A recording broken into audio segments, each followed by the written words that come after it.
Հեղինակը հենց արվեստով է մեզ լցնում իր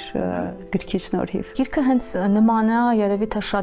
շատ լավ դասավորված սիրուն ինչ-որ օպերային ստեղծագործության։ Կինը այստեղ նստի սպասի, մինչև տղամարդը այնտեղ ուրիշ սերերում գտնի իրան, հետո հետ գա իր մոտ։ Այդ ռոմանտիզմի մեջ կարծես թե Ռեմարկը մեզ համար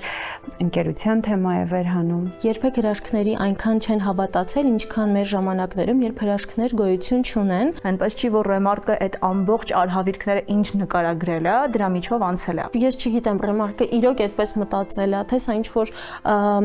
խաղ է եղել։ Ռեմարկը նաև շատ լավ գիտի ինչպես լավ ազդել մարդկային զգացմունքների վրա։ Այնինչ անհատի համար արդար է, տեսակի համար կարող է անարդար լինել։ Այն ոճը, որ մենք սովոր ենք տեսնել հետո Ռեմարկի գործերում, այստեղ չկա։ Եթե գրված չէր մեր վրա Ռեմարկ, երբեք մտքովս չէր անցնի, որ սա Ռեմարկն է։ Եթե գիրքը սիրվեր, միգուցե Ռեմարկը պահեր իր ոճը։ Միակ գործն է, որ լավ վերջաբան է ունենում։